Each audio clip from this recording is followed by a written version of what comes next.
Hey everyone, Dave here from OSGT TV. Hope you're having a great 2026 so far. We are here sporting the new Atari VCS shirt we picked up from the Atari store a while back.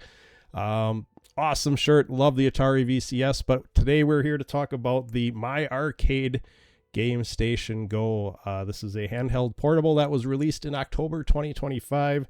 With all kinds of licensed Atari goodies on it. We got a lot of different control features, from trackball to directional pad to a spinner dial to a number pad for Atari 5200 games, and lots of triggers and buttons up on top, including HDMI out, so you can hook this up to output on a display like the big TV behind me or something like that.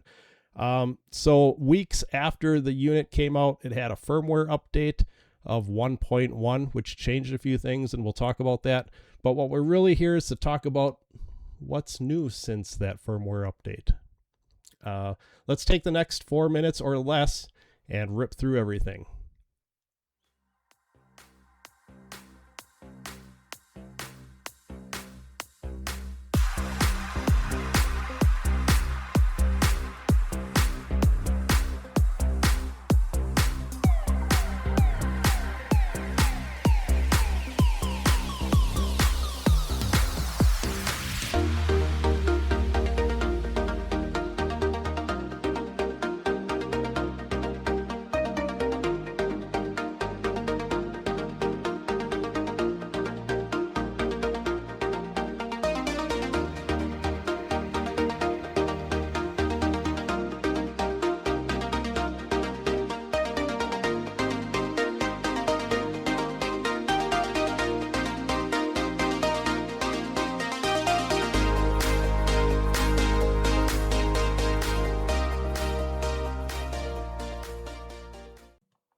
All right, so in October 2025, My Arcade released the Gamestation Go.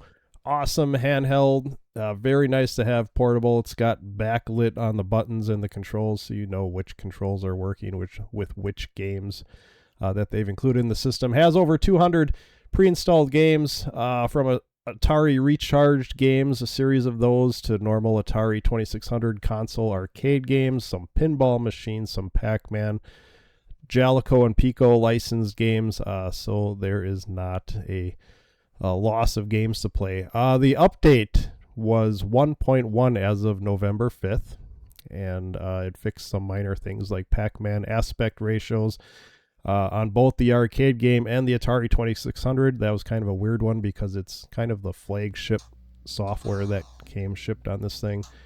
Tempest had some aspect ratios that were fixed.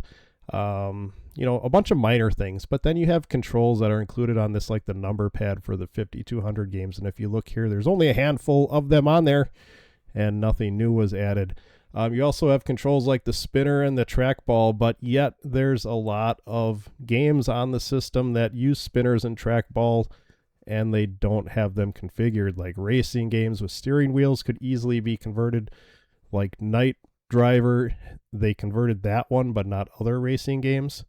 So there's a lot of features they really could fix with the firmware update, but I keep checking and the firmware is always up to date. They've never updated it from 1.1 to correct other issues. There's HDMI issues out with frame rates. Try playing Missile Command Recharged or something like that with your HDMI out and tell me how great that is.